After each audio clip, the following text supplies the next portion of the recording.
Danes je 1. maj, praznik dela. Jaz bi rekel, praznik upora delavstva proti kapitalizmu.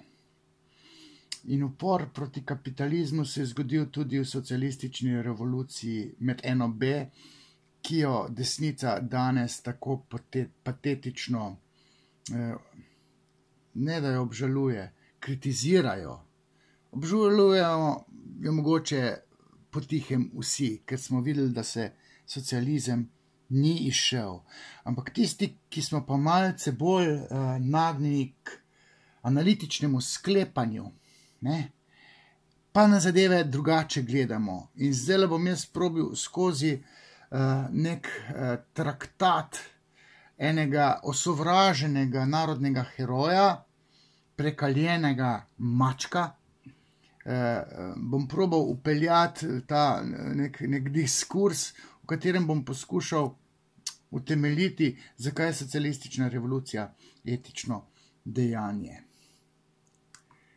Jaz sem samo v superlativih poslušal, pa slišal in mislil o Sovjetski zvezi, da je to nekaj, kjer je človek, delavec, končno osvobojen vsega in da lahko živi, dela in tako naprej. Tako predstavo idealistično smo imeli više manj vsi. Tisti, ki so pa od gor prihajali, tisti, ki so pa iz Rusije prišli, so pa ugotovili, da tam pa ni tako, Ampak oni so mislili, da je tam ena tranzicija, ki se še ni našla v novem sistemu, Carska Rusija je šla mimo kapitalizma, iz feudalizma tako rekoč v socializem, pa se še niso znašli, tako kot se mi v tej tranziciji, ko se vračamo v ta nori, divji, psihopatski kapitalizem iz socializma, še nismo znašli. Nismo se znašli. Ampak skozi analitično sklepanje se pa da argumentirano ljudem, desnici, dopovedati, da je bil akt socialistične revolucije plemenit akt, plemenito dejanje, ki ga ne smemo obsojati. Mi moramo biti ponosni kot narod na steber nacionalne identitete. Ta je pa NOB, ključno z revolucijo, ki se je zgodila med NOB. Ampak ta revolucija je bila bistveno stranski proizvod NOB-ja. Ne skrbno načrtovan cilj. To je temeljna teza in vpeljal bom tukaj Jona Elsterja. Ta je napisal eno knjigo Sour Grapes, kislo grozdje, ki je v konceptu predstavil ta bistveno stranski proizvod nečesa skrbno načrtovanega. Renata Salecli je v svoji knjigi iz leta 1992 Disciplina kot pogoj svobode predstavila ta koncept Jona Elsterja, bistveno drugotno stanje, bistveno stranski proizvod. Bistveno stranski proizvod NOB-ja je bila socialistična revolucija. Ampak kot je tale mačkon iskreno povedal, da so šli ljudje v NOB, v upanju, ampak ne vsi zdaj, da se bo zgodila tudi revolucija. So šli z iskrenimi nameni, da bo ta revolucija prinesla sistem, ki bo dober za vse. In tukaj se je treba opirati na 11. tezo o Feuerbachu, Marksovo, ki pravi, da so filozofi doslej svet samo različno razlagali, gre za to, da ga spremenimo. Na bolje za vse. Seveda to ni naloga filozofov, to je naloga politikov. Filozofi si morajo zastavljati pametna vprašanja, ne pa dajati nekih pametnih odgovorov. In tukaj filozofsko je treba zopet se opreti na Kanta. Že Žižku sem svetoval, kako lahko Petersona stisne v kot, tako da se opre na Kantov kategorični imperativ. Ljudje nismo živali. In ljudje smo lahko počlovečeni, če se opremo na nadjaz. V tem nadjazu pa tiči ta etični kategorični imperativ, ki ga je poznalo krščanstvo, ki so ga poznali Kitajci, Kant je pač to začinil v nek filozofem, se pravi, ravnaj tako, da bo tvoje ravnanje lahko predstavljalo neko zakonitost v ravnanju vseh ljudi na tem svetu in bo bolje živeti. In v objemu te ideje, da bo bolje živeti za vse, za delavstvo, za obubožane kmete, ne samo za veleposestnike, kralje na Betajnovi, ala Jožef Kantor, ne? Tudi hlapci Jerneji morajo dobro živeti. In vsi tisti obubožani delavci, ki so imeli doma otroke, ki so umirali od jetike. Delavstvo, ki je šlo v partizanstvo, mnogi delavski voditelji so bili ne par tednov, par mesecev, let strani režima zaprti v zaporih. In jasno, če se je zgodila potem vojna, da se je zgodila tudi revolucija. Ampak kot bistveno stranski proizvod, na katerega je treba biti ponosen. Jaz osebno sem bil v življenju najbolj prizadet od spoznanja, da socializem ne štima, ne klapa, da se ga ne da udejaniti tako, kot je Marx predvidel. In to sem zasledil v Freudu, v njegovi knjigi Nelagodje v kulturi, ker je eksplicitno povedal, da socializem novembra 1917 se je zgodila oktobrska revolucija, da ta bolševizem, ta socializem, marksizem ne bo klapal, ker človeška duševnost, moška duševnost tega ne prenese.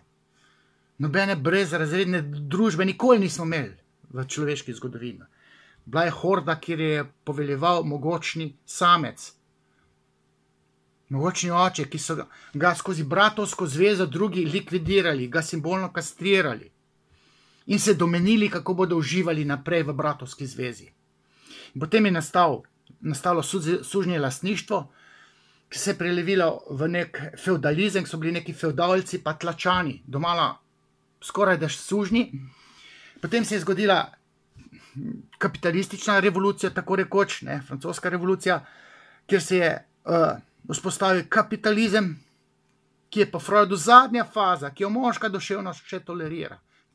To je tista groza, ki sem se jo naučil od Freuda, ki je oporekal tudi Kantu, češ da ta kategorični imperativ ne vzdrži, ker moška duševnost ni taka. Mi se lahko prizadevamo, ampak to prizadevanje, da bi vzpostavili boljši sistem, kot je kapitalizem, kot je psihopatski kapitalizem, ki je krivičen do delavstva, do revežev, da lahko najdemo neko boljšo rešitev.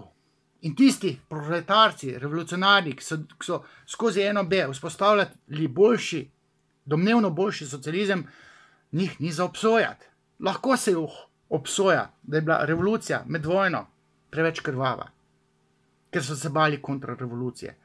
Lahko mi obsojamo povojne poboje, lahko obsojamo totalitarizem, ki se je zgodil, ampak ideje, da bi bilo boljše živeti v enem sistemu, ki se mu mogoče reče pa socializem ali pa komunizem. Te ideje, ki je vzklila na etiki, torej kot ideja, te ideje ne smemo obsojati. Mi ne smemo obsojati NOB-a in socialistične revolucije. Kljub vsej krvavosti. Lahko krvavost obsojamo, ampak same ideje ne smemo obsojati. Ne? In jaz se ukvarjam tudi z motivacijo. Magistriral sem prvič iz motivacije. Mene vselej zanimajo, zakaj ljudje nekaj počnejo. Torej, zakaj so ljudje šli v partizanstvo. Nezavedna želja je bila tam v ozadju nekje. Libidinalno podprta. Ampak ideja socializma je pa manifestna. To idejo moramo pa spoštovati. In danes govoriti o eni resnici, mislim, pa tukaj se moram pa spet upreti na Kanta, ker ta desnica se sklicuje na neko resnico. Ali pa tele moja dva difovska kolega sta napisala knjigo Prevarani sokoli in govorita o neki resnici o sokolih, ki so šli v partizane, pa da so bili prevarani. Resnica je izmuzljiv koncept. In tudi Kant je to filozofsko zakoličil v svojem znamenitem kopernikanskem obratu, ko je rekel, da resnice absolutne v človeški glavi ne more nastati. Mi ne moramo resnico ujeti in je držati za roge in zdaj pa imamo resnico. Ne, Kant je rekel, da absolutne resnice ni. Vse, kar lahko človek naredi, lahko dobi iluzijo resnice, ki je subjektivna, nikakor pa ne absolutna. In resnica o enobeju ne more biti desne resnice, ne more biti niti leve resnice. Resnica je subjektivna, izmuzljiva, proizvod subjekta, je rekel Kant. Frankfurtska šola se je prizadevala, da bi združila psihoanalizo in marksizem. In se jim je zalomilo. Obšli so Freuda.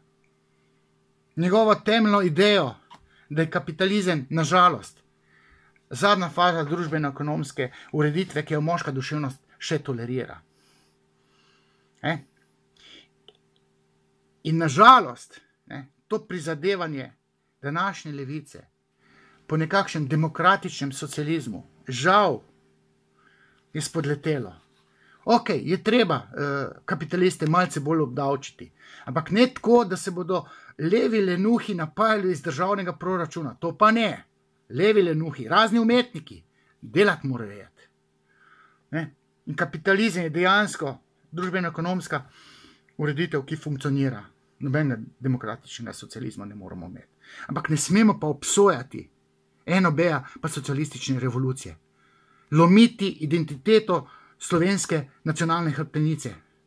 To, kar dela desnica. To je pa samomor. Desnica, ki se bo prizadevala, ne vem, da bi sestavila vlado s takim odnosom do enobeja, do socializma, do Jugoslavije. Pa malo morgen. Levica se bo vselej konsolidirala zaradi spodletelega pogleda desnice na enobe pa socialistično revolucijo. Pa na Tita.